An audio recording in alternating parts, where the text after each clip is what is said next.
What's up guys, you're watching Live at TCG. Got a video for you today on Pauper Tron. So the last video I did for Pauper Tron was before the Prism and Bonders Ornament ban, so that was quite some time ago. Of course now both of those have been banned, and we've also had the map unbanned. So that's required a lot of changes to the list. Obviously, it's almost completely changed the way the deck can be built. So it's taken me a little bit of testing and tuning, and I've finally sort of come up with a list that I think manages to replicate the similar strengths and strategies of the previous 4 or 5 color build of the deck, even without those previous mana fixing artifacts that the deck used to have. So I'll just quickly get into the list. So of course we have the 12 Urza lands, then the kind of stock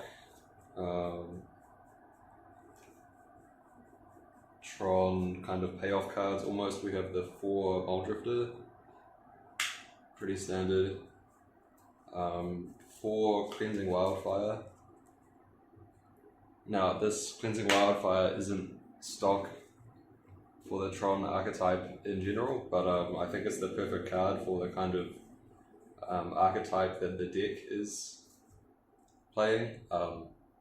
As a multicolor mid-range / control deck is trying to cast Mulldrifters and things like that. Rampant Growth plus draw a card gives you ramp, gives you color fixing, card advantage, all for 2 mana is a very powerful option. So the fact that the deck can play it is a big asset. So we have those 8 spells. Then we have the Mystical Teachings / Flicker package. So we have 2 Mystical Teachings. For the defensive spells we have 1 Weather the Storm, 1 Tangle, 2 Moments Peace. Then the 2 counter spells, the Prohibit and the Memory Lapse. For the Flicker engine we have 1 Ghostly Flicker and 1 Ephemerate. And then to round out the rest of the Flicker engine we still have the 3 Ardent Elementalist. So having 4 mana on that effect compared to 5 is a big deal, and you already have a lot of red mana in the deck anyway because you're trying to cast the Cleansing Wildfire. So yeah, that's the basically the exact same core of the deck that was still in the list when I was playing the version with Bonders Ornament and Prism. But then how do you replace the remaining cards? So one fairly obvious option is to play this new card, Network Terminal, as a replacement basically for Bonders Ornament. So what this does is it taps for any color like a Monolith, just like Bonders Ornament. It's a 3 mana artifact, and then it has the ability pay 1 and tap it, tap another untapped artifact you control to draw a card and then discard a card. So in terms of velocity it's the same as Bonders Ornament, and sometimes a little bit better because it's cheaper to activate. But the problem of course is that it doesn't give you card advantage, but sometimes that doesn't actually matter too much if you're really have a stacked hand because of all your Mulldrifters and things. But it does mean that you sort of have to value getting card advantage from other sources a bit more, and when you can't just draw cards like Bonders Ornament allowed you to.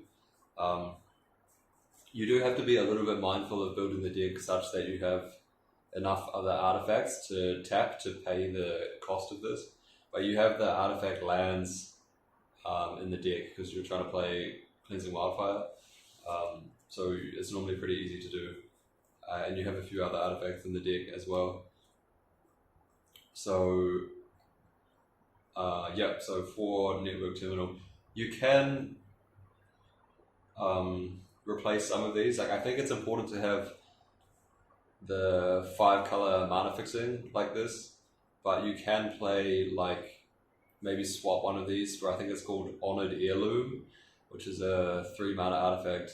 Similarly taps for any color of mana, but you can use it to exile cards from graveyards, which gives you a nice angle against like Ephemerate stuff or like in the mirror match, things like that. So you don't necessarily have to play all 3 Network Terminal. It's pretty overkill because it can usually get pretty tricky to activate multiple of them in one turn because you start either being choked on mana or running out of different artifacts to tap. So 4 Network Terminal, and then the rest of the artifacts, 4 Expedition Map, because we could play this now. It's just a good card when you're playing Trolllands in your deck and makes a lot of sense and doesn't need too much explanation, I don't think. And then I'm also playing 4 Simic Signet because the deck, I think, needs the extra colored mana filtering. There are other different options you could play. So, for example, Chromatic Star, cards like that. Golden Egg is another one. Guild Globe, another one. Things like that. So I didn't like playing those one-shot effects, like the Guild Globe, for example, because I just found myself like using them once and then getting color screwed. So that wasn't suitable. And then when you think about things like Mana Silex or Prismatic Lens, spending a card to just filter your color but without actually ramping and not drawing a card is really bad. Prismatic Lens on the surface seems like it might be okay, but you so rarely ever use it for the mode just to add 1 colorless that it's basically just like a 2-mana Mana Silex, which is terrible.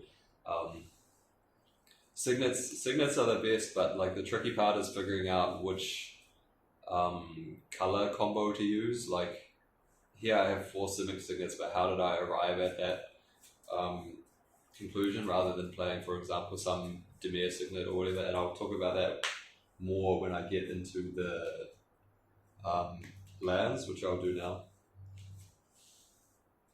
So in terms of the lands in the deck, we already have the 12 Urza lands,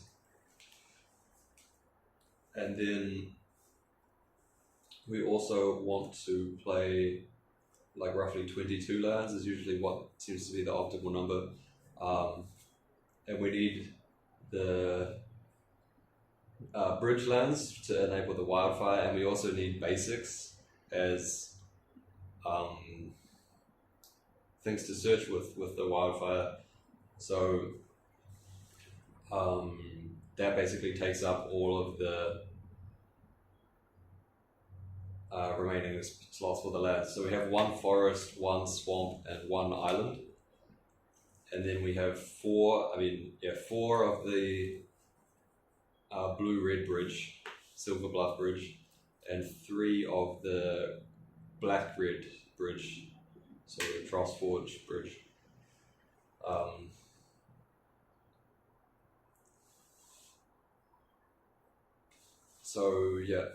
So again, you have to wonder, like, so you decided to play the blue. So first of all, all the bridges have to be red, right? So you can wildfire them, but and the blue one is the best one because it casts your Mulldrifter and things as well. But the question, like, how did you decide, for example, not to play the Dimir Signet and then the Simic Bridge? Like, why didn't you swap those 2 around? And I said I'd talk about that when I got to the lands, but I sort of have to talk about the spells a bit as well. So part of the problem the deck lost Bonder's Ornament, which was like a source of card advantage that it kind of relied upon in some matchups, and the deck also effectively swapped Prophetic Prism for Simic Signet. So it lost the card advantage and the velocity, and it gained extra ramp effectively. So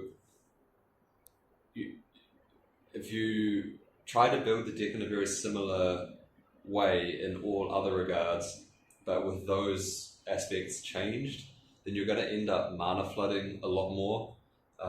So the other few cards in the deck have to switch a bit to accommodate for that. So in the past, then I played one Galvanic Blast / Lightning Bolt, one Pulsed Marasa to complement as part of the Flicker recursion engine. Then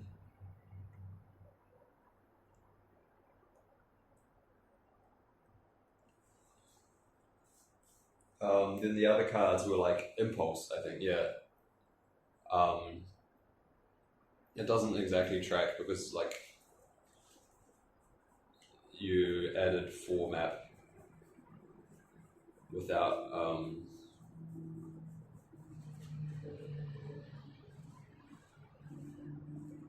cutting anything directly, so it doesn't swap 1-to-1 like that, but you have to check the list in the previous video to see what exactly changed. But yeah, so as you're playing, so you have to have the Pulse Marasa type card, sure. Then playing a one-off Lightning Bolt thing as a win con in the late game / as a removal, and then I also played a bunch of Impulse.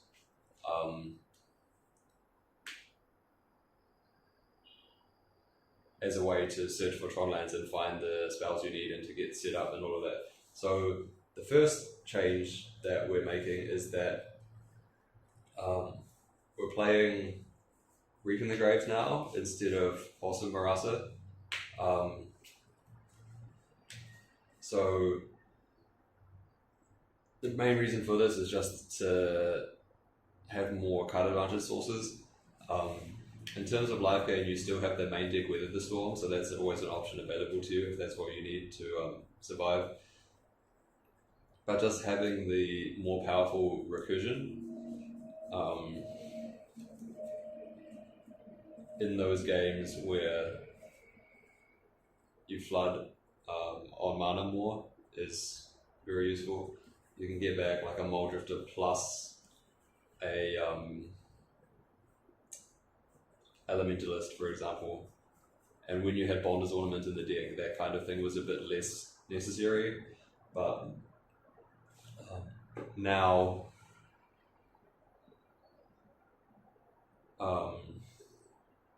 when you don't have that card advantage, you need to sort of look elsewhere, which is a theme that I've kind of explained. So Reaping the Graves instead of the Pulse of Marasa. Then I'm also playing now 2 Dinrova Horrors. So this is not a card that I was using so much in the past, maybe a one-off only. But again, it's what I explained, because you cut the Prophetic Prism and you added Simic Signet. You need more big plays to take advantage of having ramp. And Dinrova Horror is a good example of that. If you accelerate into it, then it can often function as a pretty effective speed bump. You recoil 1 permanent and then you get a 4/4. And then later on you can convert that into your ultimate win condition as part of your flicker loop. So yeah, it's just a pretty solid card. One of the better ramp payoffs that the deck can play. And the deck needs some kind of ramp payoff now because it cut velocity. The velocity sources, the Prophetic Prism in the deck got banned. So you have to swap that for ramp now instead, which means you have to build towards a different kind of end game than you did before. So that's why I have 2 Dinrova Horrors now. And the last 2 cards are 2 copies of Forbidden Alchemy. So in the past, this was the kind of impulse right? It's pretty. You can see the like parallels there. It's a card that you look at the top cards and then you take the one that you want. Right, it's true. It's just like a slightly different impulse. But again, on that theme of like having less card draw but more mana, if you don't make some kind of changes, you're going to end up mana flooding more, and having an impulse that like sets up your graveyard and also has flashback helps to avoid that problem of mana flooding. So they're good with each other because they can like mill, the first one can mill the other one in the graveyard. That also applies for all of your other flashback spells. So if you alchemy and you put teachings in the graveyard or a moment's peace in the graveyard, then you can flash those back later on. You can put extra creatures in the graveyard so that you get more value off of your Reaping the Graves later.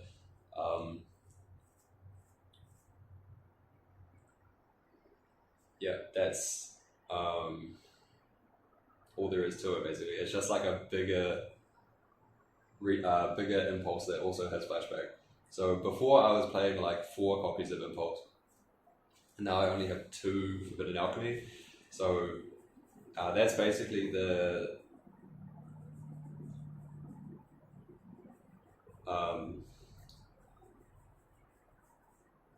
issue of A, not having enough space, and B, you probably don't want to have so many copies of Forbidden Alchemy anyway, because 3 mana is a lot more than 2.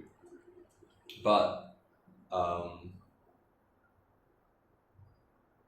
that's not to say the like mana curve of the deck has increased by a lot, or whatever, because you still have those plays to make on turn 1 or turn 2, even without the impulse, because you have the Signet, you have the map. So it's not like you're wasting a lot more mana on the early turns because you cut the impulse and you added a couple of Forbidden Alchemy. It doesn't really play out that way because you still have these options on turn 2 to use. So yeah, that's the all the main deck.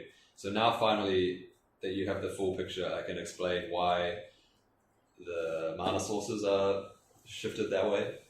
So if you remember the 3 basic lands, the forest, the swamp, and the island, then you have those bridges and then the Tron lands. And then in terms of mana, you have the 4 Simic Signets. So in the games where they are very interactive, your opponent has a lot of counter spells, for example. You want to play a more like controlling reactive game, sort of like a more draw-go kind of game plan. In those kind of games, you don't want to have to resolve a spell to get the colors that you need, because your opponent you don't want to tap out in your main phase, and you don't want your opponent to be able to interact with your mana sources. So in those kind of games, you don't want the colors that you need to be on a Signet. You rather have the colors that you need to be on a land. And in those kind of draw-go games, the colors that you need are black, because it gives you the flashback on your instants, your teachings, and your Forbidden Alchemy, and it also lets you hardcast Dinrova Horror in the late game, and also to a limited extent Reaping the Graves as well. So in the like grindy controlling games, these are the effects that you want to be able to resolve or cast at least. So you want your black sources to be on a land rather than a spell. But conversely, in the games where you're being run down super fast by like a Boggles player or something, they're not going to be countering your spells or interacting with you much at all. And you need to get your mana online very quickly so that you can cast your teachings fast and then find a moment's peace or whatever, so you don't die. So in those situations, you're okay to have your colored source be on a spell because your opponent's not going to be able to interact with it because they're not playing an interactive deck. And you also want that colored source to have ramp attached to it, because you're going to be under a lot of pressure to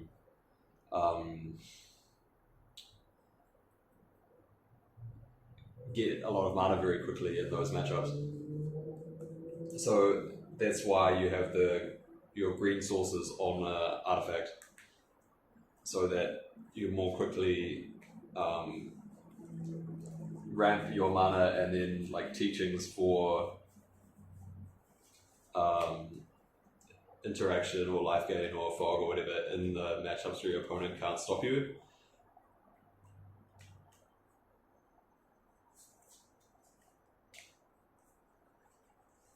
So yeah, I'm pretty sure that should make sense. So some questions you might have about the main deck is like, why no crop rotation? And the answer is just basically because you have format, you don't need it. It's like the amount of situations where you would like teachings for a crop rotation is so tiny that it's just not worth having it in the deck as this like 2-for-1. There's no utility land or anything to get with it in the main deck. Anyway, there's no space for that. Another question you might ask is like, with the format, do you not want to play like a remote isle or like a cycling land or a land that can do something else?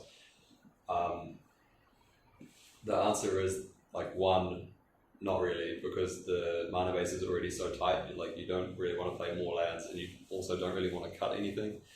But the second reason is that, like, because you have Bonder's Ornament in the deck, you can just cycle any card out of your hand anyway.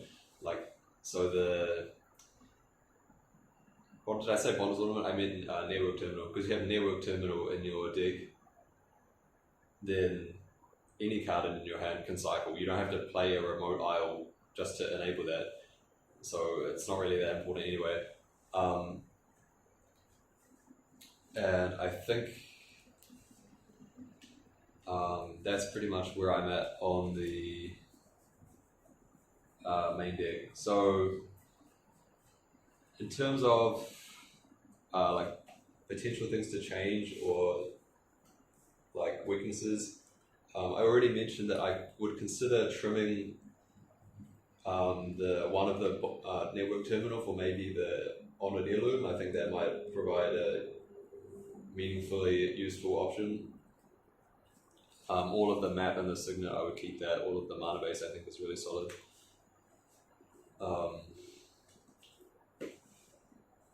I still like the 3 Ardent Elementalists, the Dinrova Horror, the Mulldrifter. Wildfire is still good. This is good. And then I still like having the life gain main deck of the 3 fogs. Reaping the Graves is pretty stock, and the flashback spells seem like good choices at the moment. I mean, well, Reaping the Graves isn't necessarily stock, but you have to play one kind of raised dead effect in your flicker deck. So for me, the most questionable part about the list, first of all, the Ephemerate. Obviously, having that card in your deck when you have the Elementalist / Mnemonic Wall / Archaeomancer cards is a very strong technical option. But the problem with Ephemerate is that you can only cast it off of the network terminal. You have no other white source in the deck.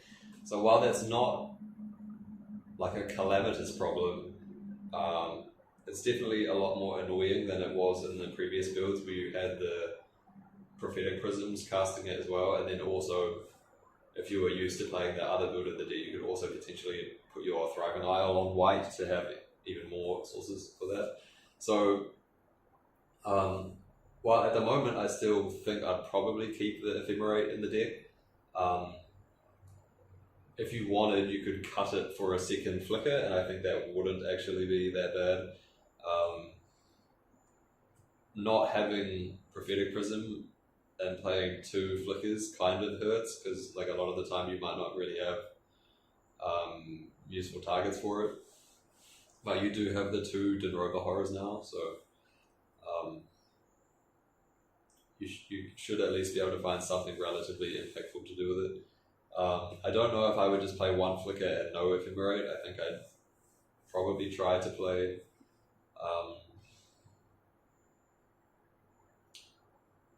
2 flickers rather than just 1. And the other thing is that these counter spells are just kind of like, I mean, they're fine.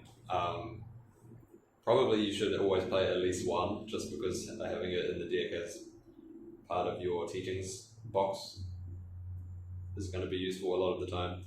But I don't know if you necessarily have to play both. They're just sort of like fine cards, but if you strongly feel that you can cut one of them for some other card that you want to play, then that's totally fine as well. So yeah, that's the main deck. The sideboard is again a little bit more debatable. So where's my deck box? Here it is. So we're going through the sideboard quickly.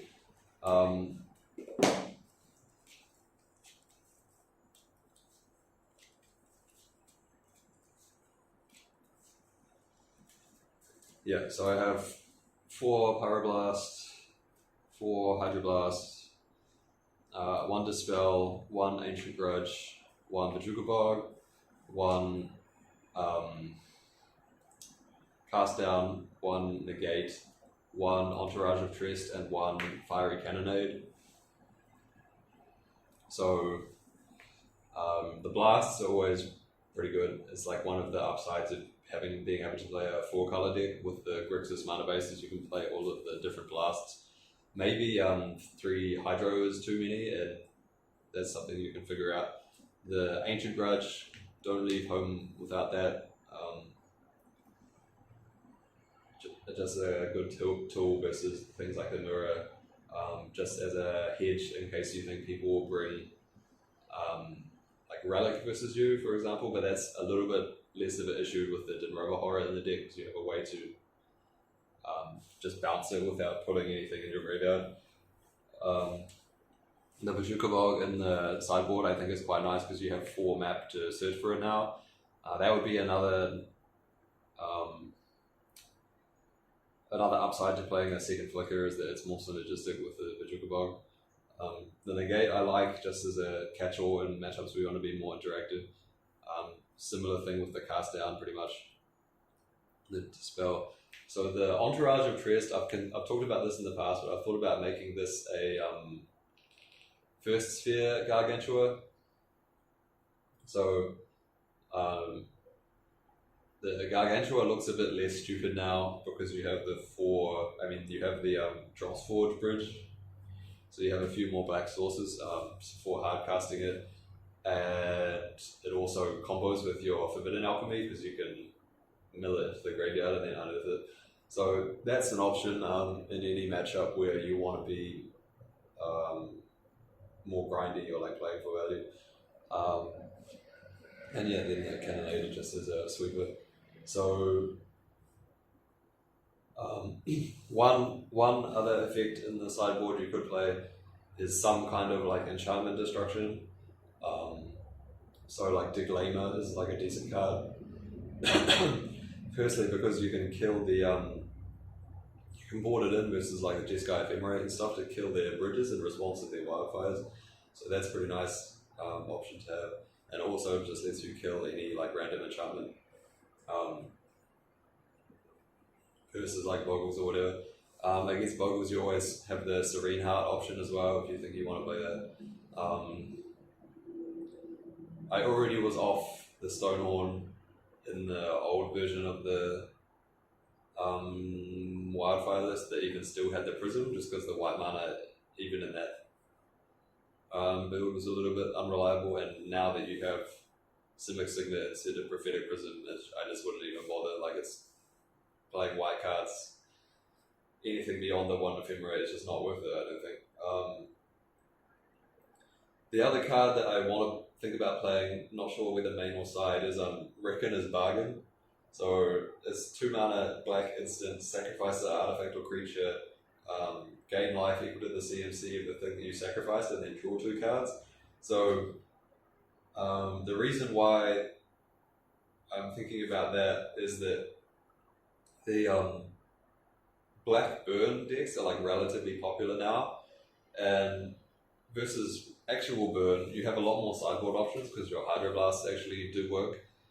And if your opponent's playing the Rakdos Madness deck, you can also board in Hydroblast, and it's pretty good. But if your opponent's playing mono black, then the Hydroblast doesn't do anything, Pyroblast doesn't do anything, Ancient Grudge doesn't do anything, Bog doesn't do anything. So you have to all you can do is just try to board in like these three cards, and you're not super equipped to deal with the rest of what their deck's doing. So just having another life gain card, like you could also just put like another Weather the Storm or something in the board as well if you were worried about that, and that would probably be fine too. But just as an extra life gain source. You could play a card like Reckoner's Bargain main deck over the Weather the Storm if you really don't think you need that much life gain main deck. But I think having the Weather the Storm, even in game one, is like a very strong angle to have in a bunch of spots. So I don't think I want to make that swap. And then it feels kind of weird to put this kind of middle of the road, like kind of half a card advantage spell, half a life gain card in your sideboard. That seems a bit strange as well, but it's definitely an effect that's almost good enough to play, so I'm just pointing it out. But yeah, that is the final version of the list as it stands at the moment. You know, there's always all the usual sideboard options you can keep in mind, like serrated arrows or whatever. It might not be that bad right now either. Again, that's another card that gets better if you have 2 flickers.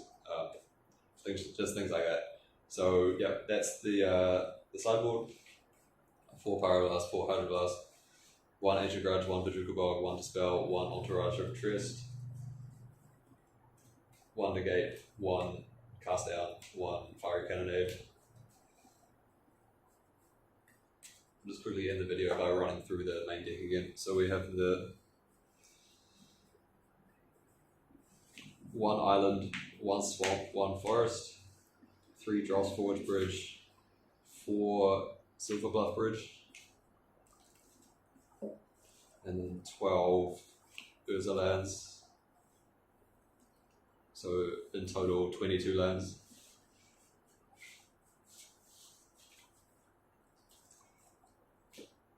And the creatures, we have 4 Mulldrifter, 3 Ardent Elementalist, 2 Dinrova Horror,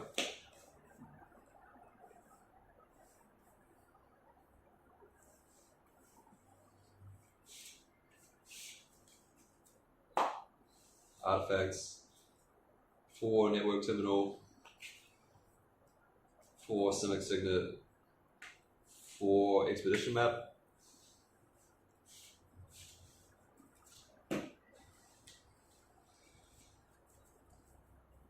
the sorceries is just 4 Cleansing Wildfire.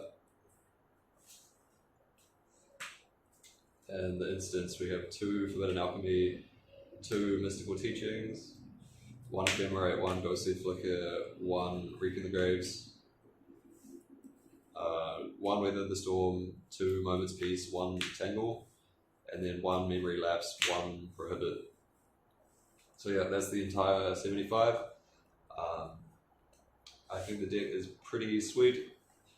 It manages to retain a lot of what made the previous Tron decks good, which is being able to use your mana to overload your opponent's interaction with flashback cards, being able to play lots of different colors so you have access to like the best sideboard cards like the Blast and stuff, high rolling your opponent with fast ramp starts, and yeah, basically everything that made the previous Tron deck good. It's just a little bit less consistent now because you don't have as good artifacts to help you get set up. Like if I was allowed to play Ornament and Prism again, like I definitely would. There's no question about that. And then maybe you would slightly change the rest of the spells because you would have the card draw off of the Prism.